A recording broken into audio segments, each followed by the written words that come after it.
Bonjour à tous, alors je vais faire une petite vidéo non scriptée pour vous expliquer rapidement les règles de jeu de Nihil Obsole Novum. Alors ça va être plus simple si vous avez déjà lu en partie le livre de règles ou que vous avez vu simplement la fiche de personnage. Alors je vais prendre pour exemple la fiche de personnage pour vous expliquer les mécaniques de base. Un personnage a 4 caractéristiques essentielles qui sont la vitalité, qui régit la force musculaire et l'endurance, l'agilité qui régit la rapidité et la coordination, l'esprit qui est à la fois son courage, son intelligence et elle gère aussi les 5 sens, et le charisme qui est sa beauté naturelle et également la capacité du personnage à communiquer. Ces caractéristiques, elles donnent des sous-caractéristiques qui sont les points de vie, donc le nombre de coups que le personnage peut encaisser avant de tomber dans le coma, les points de mouvement qui sont le nombre de cases dans lesquelles le personnage peut se déplacer par action. Donc tout personnage a 2 actions par combat en fait. Et les points de mouvement ne sont pas vraiment utilisés en dehors des combats. C'est simplement un peu une indication de la vitesse de marche et de course.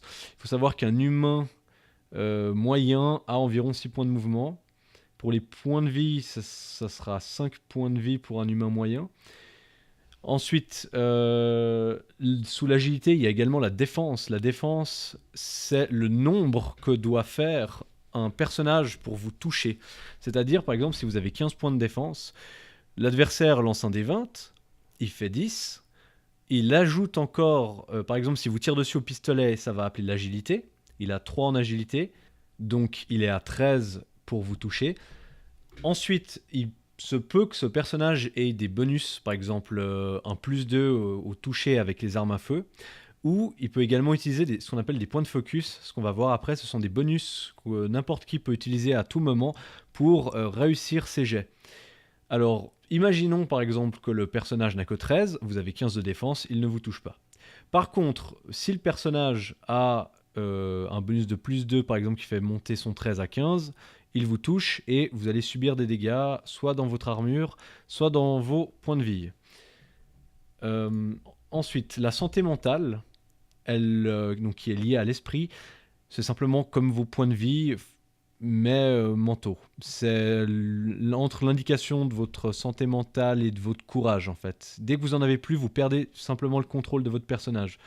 Soit il devient fou, soit il s'enfuit, soit il devient hystérique, mais dans tous les cas, vous n'en avez plus le contrôle. Ensuite, sous esprit, il y a également les modificateurs de critique. Les modificateurs de critique, c'est un peu compliqué. Quand vous lancez un D20, si vous faites un 1, vous faites un échec critique. Donc votre action, elle rate magistralement. Par exemple, si vous tirez à l'arme à feu, votre arme, soit elle se casse, soit vous touchez un de vos alliés, soit vous vous blessez. Mais il y a l'inverse qui est le coup critique. Si vous faites un 20, votre action réussit automatiquement. Et en plus, par exemple dans le cas d'un combat, vous infligez le double des dégâts avec votre arme.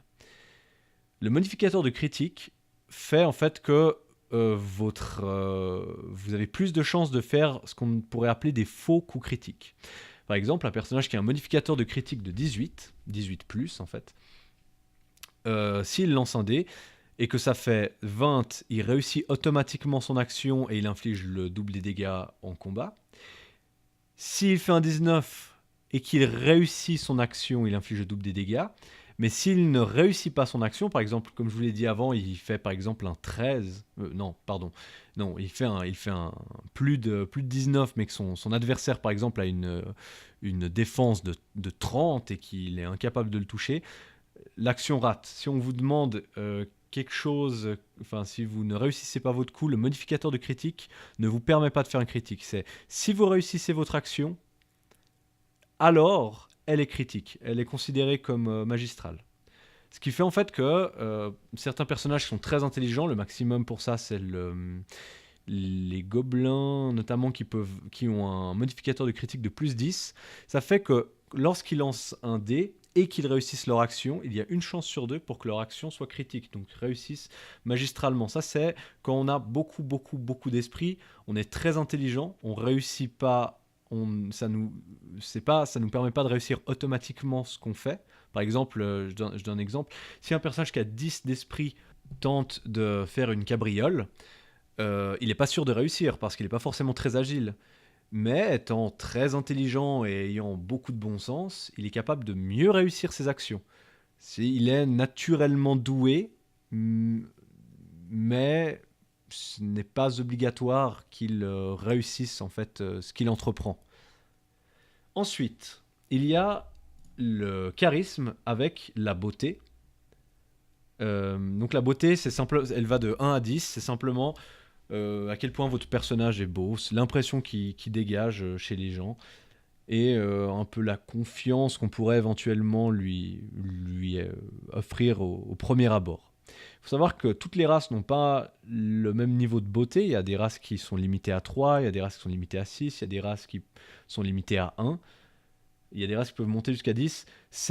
La beauté, c'est quelque chose de contextuel. Il faut pas forcément trop se prendre la tête avec ça. Il y a une compétence spéciale qui la réclame, mais voilà, vous verrez ça dans les règles. Ensuite, il y a les points de focus. Les points de focus, c'est une petite particularité du système. Et en fait, c'est simplement, plus votre personnage est charismatique, plus à un moment, il peut dire maintenant, la caméra, elle vient sur moi et je vais réussir mon action. Le point de focus, plus le personnage a de charisme, plus il est beau et plus il va pouvoir un peu choisir quelle action il veut réussir. Il a un pool de points de focus à dépenser par partie. Il ne peut pas régénérer ses points de focus pendant la partie. Et ça va lui permettre de se donner des bonus à ses jets de dés, en fait. Par exemple, un personnage qui a 5 plus 2 de points de focus, il pourra ajouter des plus 2 5 fois pendant la partie à ses jets. Ou alors il peut dire à un jet, il ajoute un plus 4. Il claque donc 2 points de focus, 2 fois un plus 2, ça lui donne un plus 4. Par exemple, reprenons l'exemple de l'attaque contre la défense, le personnage adverse a 16 points de défense, le personnage qui a le héros lui tire dessus, il fait un 14, il lui manque 2 points. Il utilise donc un point de focus avec un bonus de plus 2 pour monter son jet à 16 et le permettre et donc faire que son coup touche. Voilà. Ensuite, il y a votre personnage, il a des résistances. C'est simplement votre personnage, les résistances en général vont de 1 à 5. C'est feu, froid, électricité, toxine, acide, radiation. C'est les dégâts élémentaires en fait. Ils bypassent l'armure et ils vont toucher votre personnage directement dans ses points de vie. Donc avoir des résistances élémentaires, c'est assez pratique pour éviter de se faire détruire par des armes qui soient tir du feu, du froid, de l'électricité et tout ça. Certaines races ont des bonus ratios qui leur donnent des points de résistance élémentaire de base. Et voilà. De manière générale, c'est assez secondaire. Maintenant, on va parler un peu des compétences et des capacités. Une capacité et une compétence, c'est sensiblement identique. Simplement, une compétence, c'est une chose qu'on apprend à faire, comme par exemple l'acrobatie, l'athlétisme, faire des tours de passe-passe, monter sur un cheval, pratiquer la médecine, savoir trouver les bonnes plantes dans le désert. Donc ça, ce sont des bonus en fait à vos jets qui vont de plus 2 à plus 4. Si vous mettez 2 points de création de compétences dans par exemple la compétence acrobatie, vous avez acrobatie plus 2. Vous pouvez pas prendre acrobatie plus 1.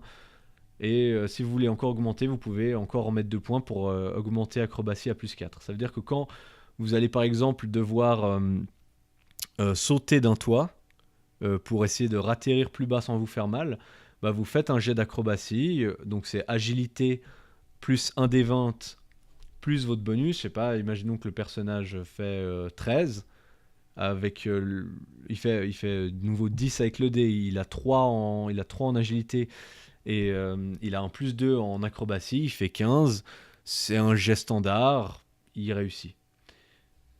L'autre, donc les capacités, c'est des espèces de pouvoirs en fait, des choses qui sont en général liées au combat et qui donnent en fait des avantages de combat à votre personnage. Ça peut aussi être un peu des espèces de pouvoirs, de bottes secrètes que votre personnage sait faire. Donc, capacités, elles sont limitées en fonction de vos caractéristiques. Toutes les capacités euh, sont réparties avec la caractéristique à 7, la caractéristique à 5, la caractéristique à 3 et libre en fait. Ça veut dire que si votre personnage a 7 par exemple en agilité, il pourra prendre la capacité entre guillemets ultime qui s'appelle Momentum et qui permet à son personnage de ralentir un peu le temps pour éviter les balles comme dans Matrix. Si votre personnage a une agilité de 5, il pourra prendre tout ce qu'il y a dans agilité 5, tout ce qui est un prérequis d'agilité de 5, mais il pourra pas prendre ce qu'il y a dans agilité 7. Il pourra prendre agilité 3, il pourra prendre les trucs libres. Et les compétences aussi, donc, sont libres. Elles ne demandent pas d'avoir un certain nombre, un nombre particulier dans les capacités, dans ces caractéristiques, pardon. On va imaginer maintenant que vous êtes en jeu. Le MJ raconte l'histoire. Vous êtes tous assis autour de la table, vous avez vos fiches de personnages, et vous avez tous besoin, de manière générale, d'avoir sur vous un D10 et un D20. Alors, le MJ raconte l'histoire. Il dit, vous vous retrouvez devant une falaise. Pour pouvoir continuer votre aventure, il va falloir que vous la traversiez. Vous êtes libre de choisir comment vous allez procéder à cette action. Donc les joueurs discutent entre eux. Il y en a un qui dit, bon, moi, ce que je propose, c'est que comme je suis agile, je vais essayer de sauter par-dessus la falaise grâce à un jet d'acrobatie. Le second, il dit, ouais, bon, moi, ce que je propose quand même, c'est qu'on fasse demi-tour, on retourne en arrière, on essaie de trouver un autre chemin. Le troisième, il dit, non, non, c'est pas une bonne idée, parce que si on fait un détour, on va perdre du temps, et on va également dépenser de la nourriture, et on n'aura plus assez de nourriture pour finir notre voyage. Donc ils discutent et ils se mettent finalement d'accord pour la proposition du premier joueur qui est de sauter par-dessus le gouffre. Alors le joueur, ce qu'il va faire, c'est qu'il va prendre la caractéristique qui régit l'acrobatie. Peut-être qu'il n'a pas la compétence acrobatie, peut-être qu'il n'a pas de bonus. C'est simplement pour sauter par-dessus un gouffre, il va devoir lancer un des 20 et y ajouter ses bonus. Alors il va lancer un des 20, il fait par exemple 15, il a 5 en agilité, donc là il est à 20, et de manière générale, il réussit. Il pourrait avoir la compétence acrobatie à plus 2 ou à plus 4, ce qui lui montrait par exemple à 22 ou à 24, ou encore, par exemple, imaginons qu'il a 5 plus 2 points de focus, il pourrait dépenser, par exemple, si le jet était à 30 et qu'il avait fait 20, il aurait pu dépenser ses 5 points de focus pour avoir un bonus de plus 10. Donc il aurait réussi son action. Mais il n'aurait plus de points de focus pour le reste de la partie. Ça, c'est pour les compétences. Tous les jets, en général, vont demander de lancer un des 20, plus une caractéristique, plus éventuellement une compétence si le personnage l'a. Les compétences, c'est juste des bonus pour réussir les actions. Maintenant, il y a un autre cas de figure qui est, on appelle à la capacité, à la caractéristique pure, c'est-à-dire on appelle à la vitalité pure, on appelle à l'esprit pur, on appelle au charisme pur, ou on appelle à l'agilité pure. C'est rare, mais c'est par exemple pour jouer un bras de fer, par exemple. Imaginons que deux personnages se croisent, s'engueulent un peu, et décident de régler ça autour d'un bras de fer. Il n'y a pas de compétences pour faire un bras de fer. Il n'y a pas de bonus qui permettent il n'y a pas moyen d'apprendre en fait. C'est vraiment de la force pure, donc on va utiliser la vitalité pure. On va faire ce qu'on appelle un jet pur. Les deux joueurs vont lancer un des 10 et ils vont y additionner leur vitalité. Le gagnant gagne le bras de fer. C'est une méthode qui est aussi utilisée en combat pour, par exemple, faire que votre personnage il n'est pas uniquement... ça permet en fait de faire des combats un peu plus fluides. Par exemple, si l'un des joueurs dit moi, je vais vers l'adversaire et je vais le foutre à terre.